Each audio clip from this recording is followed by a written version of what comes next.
Old World Blues. This has to be one of the weirdest and yet most beloved DLCs in all of Fallout. Old World Blues did a lot right, both for hardcore fans like myself who love Dead Money for the more unique design choices, and the more casual fans who enjoyed the more standard approach of Honest Hearts with its open map design. No doubt Old World Blues struck a chord with Fallout fans of all kinds, and I can easily see why it's the favorite New Vegas expansion for so many players. So with that said, how good is Old World Blues really? It's not uncommon for something beloved to grow less popular as the audience begins to take a more critical eye to it. Hell, just look at the reception of Bioshock Infinite when it first released compared to how it's often regarded now. It's reasons like this that I've been so excited to review this DLC. No doubt a lot of you watching will have strong thoughts regarding this DLC, and I'm sure that some of what I have to say will get me some heat, much more so than what I got with Honest Hearts. Probably. Like with Honest Hearts, I went into this expansion with all the characters I made for the Dead Money review, this time starting at level 40 as that was the level cap for players with Dead Money and Honest Hearts. At this point, each of these builds is pretty well put together, which is good because boy oh boy does this DLC ramp up the difficulty, or at least the enemy health. And of course, like with the previous two reviews, the only mods I have installed are basic fixes like the 4GB patch, anti-stutter, and so on. This DLC, like those before and that which will follow, starts off with the sudden appearance of a quest marker on the Pip-Boy. There's also a mysterious broadcast playing some nice vintage tunes, but that's about the extent of it. There's definitely nowhere near as much of an incentive to check out this spot, which makes sense for story reasons, but definitely lacks the immediate appeal and grip that Dead Money and Honest Hearts offered with the Sierra Madre and Happy Trails Caravan broadcasts respectively. Upon arriving at the drive-in at midnight, a creepy eye can be seen projecting from a mysterious device which, upon being interacted with, will initiate the cutscene that precedes Old World Blues.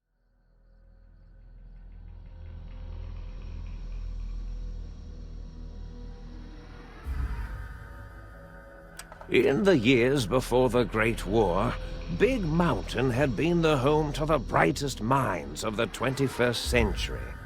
Scientists of vision were drawn to the facility to tackle the greatest technological challenges of the era.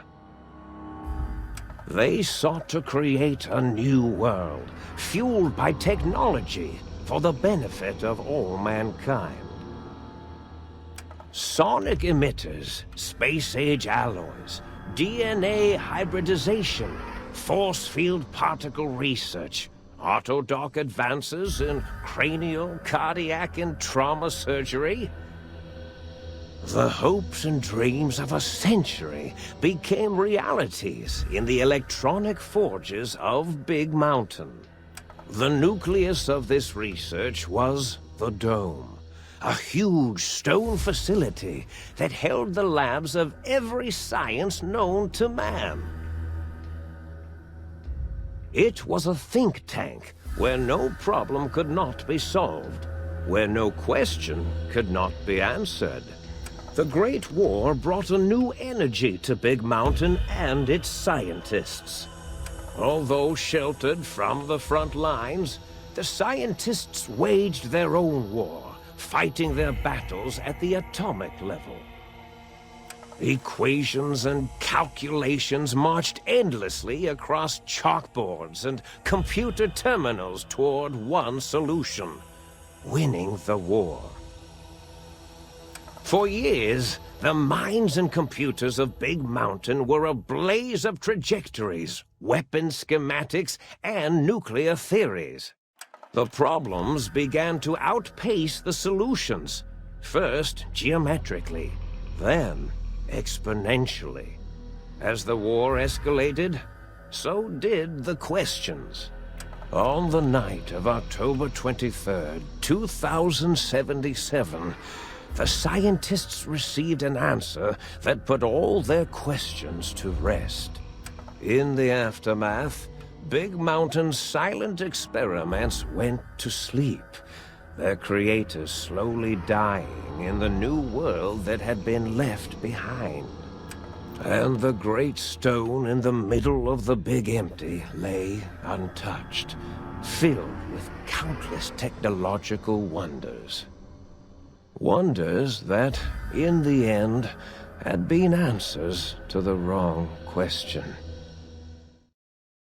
I think what makes this cutscene so interesting, and perhaps even a bit lacking compared to those that start Dead Money and Honest Hearts, is that this DLC is taking us to a location that's only been teased in Dead Money, whereas Dead Money and Honest Hearts had to do with plot threads teased in the base game. Admittedly, this makes it very difficult for the writers of Old World Blues to grip the audience to the same extent as its predecessors, but I do think they did an alright job with what they had to work with. I say alright because there are certainly issues in the opening half hour, but we'll get to those soon. The cutscene here introduces the player to the land of Big Mountain, a place full of wondrous technology, the likes of which exceeded what people understood were even possible, even in Fallout's highly advanced pre-war age. Being that so few people in the post-nuclear world are even aware of the existence of the Big Empty, and Father Elijah mentions in Dead Money the sheer wonder of the technology there, the player can infer that this must be quite the treasure trove for any wastelander, and while that's certainly true to an extent, it won't be long after we arrive there that it'll be made quickly apparent why no one has managed to return. The courier then awakens in a patient gown overseeing a balcony, definitely not where one would expect to wake up given that there's a room with a bed right next to us, but I suppose I'll leave that one be.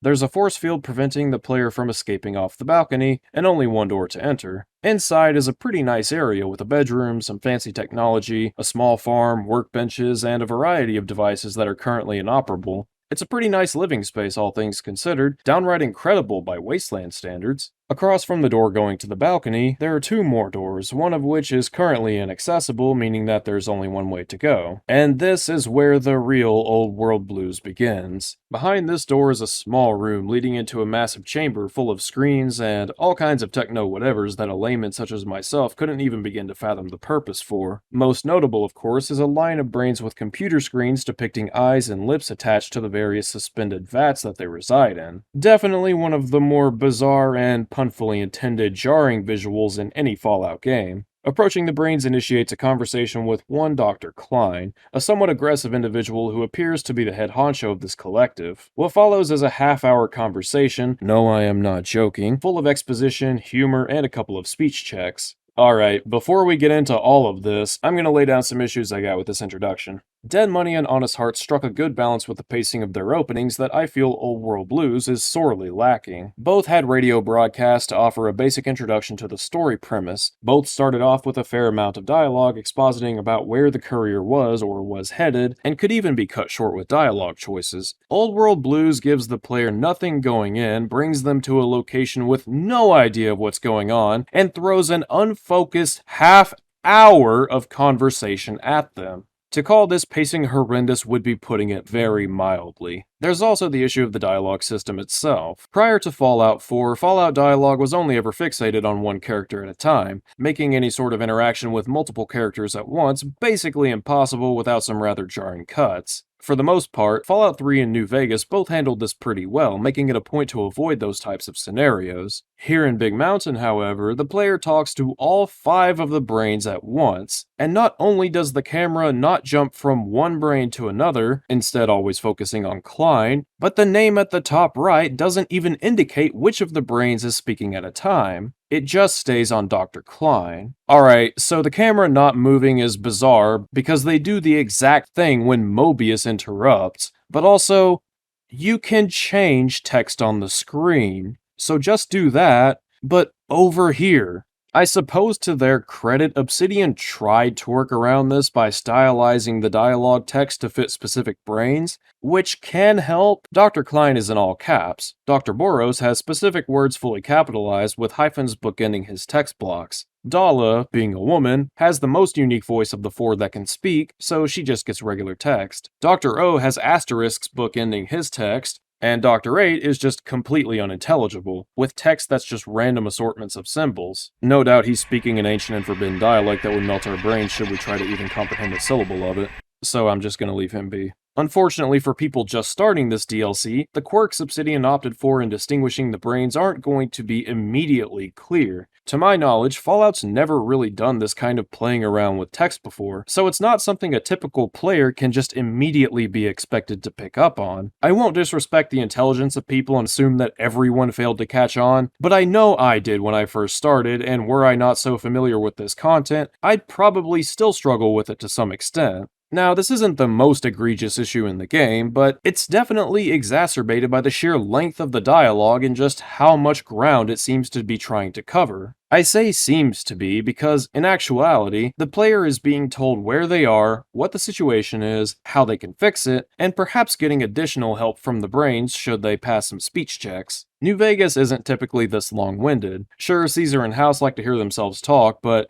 even they aren't about to just waste your time. In fact, they get pretty annoyed if you try to do just that. Hell, the first minute or so of this exchange is the brains basically ignoring the courier. They don't even establish a proper conversation with the courier until 5 minutes into the conversation. Being condescending is one thing. Elijah and Dean Domino were exemplars of the differing ends of that spectrum, with the former being a malicious prick and the latter just being a snarky but not unreasonable cunt. But the brains just dilly-dally for far too long, and it makes the humor come off as very try-hard the more you hear it. Sometimes they stick it. After that, the brain lost itself. Not in the metaphysical sense. Might have gotten flushed into one of the pipes.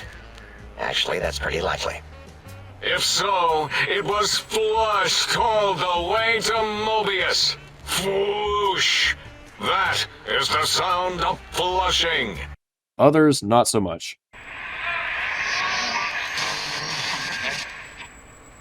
Oh, I don't think so.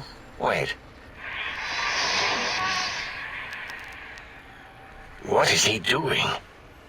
I think he's sonjaculating into the gun. Getting it warmed up.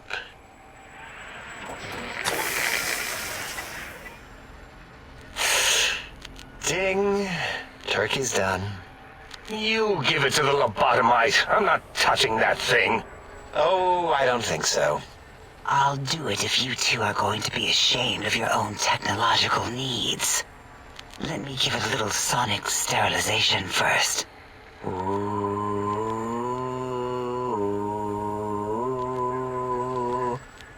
All right. All antibacterial fresh.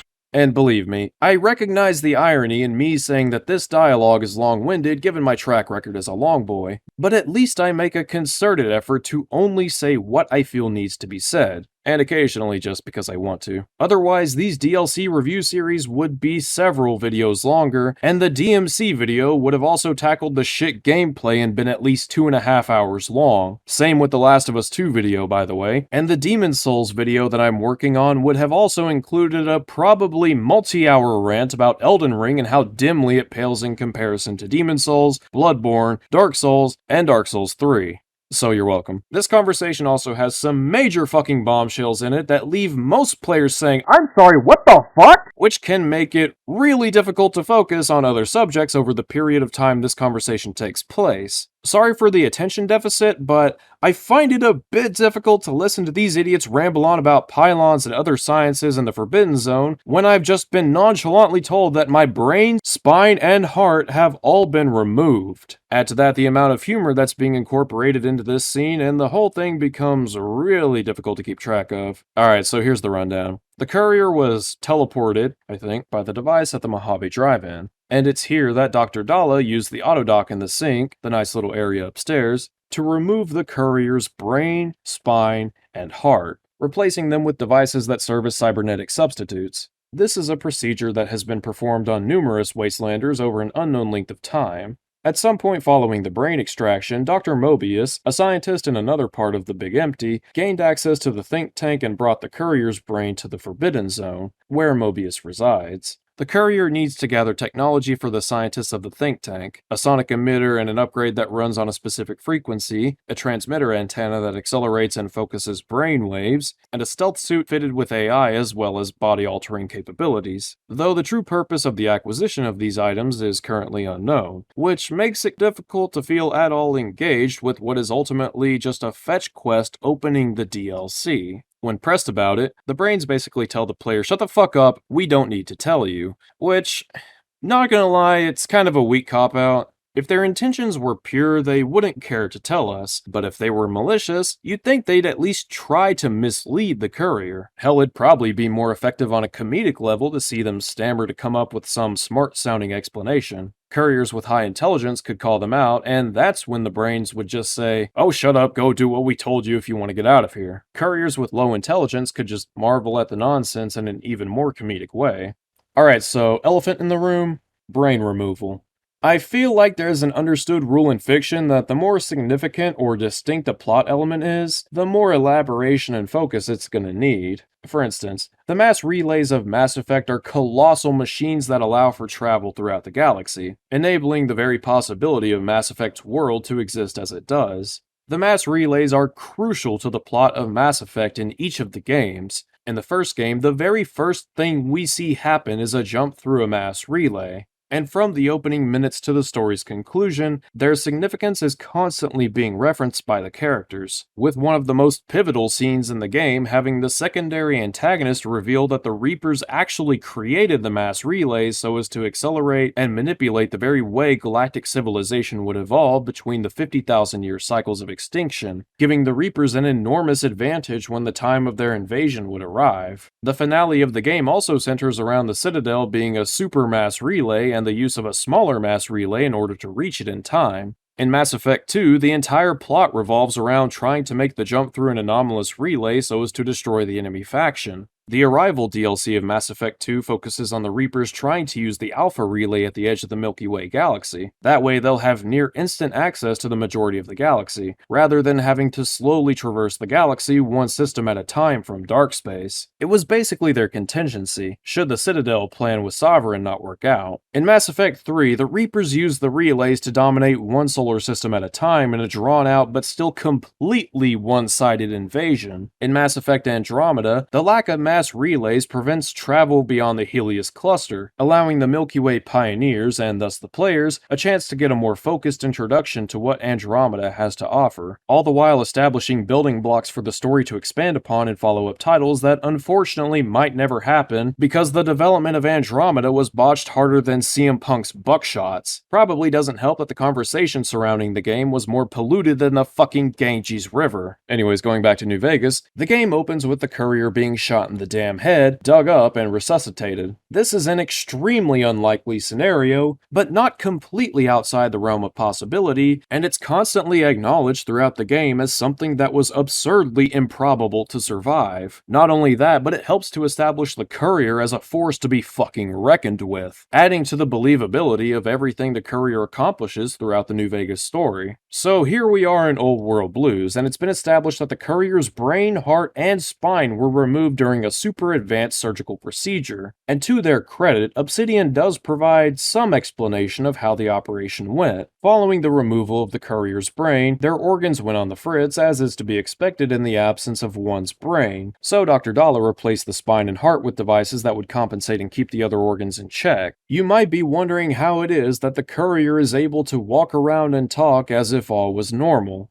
The answer? Tesla coils! So apparently Tesla coils put in the courier's head allow for a maintained connection to the brain, despite it being on the other side of Big Mountain and not physically connected to the rest of our body. To say this begs several questions would be underselling it, but I'm gonna leave that alone until we've reached the necessary point in the story that we can properly dissect it. But for now, I can say with confidence that this is extremely jarring. I'm gonna be completely transparent here. This intro is bad.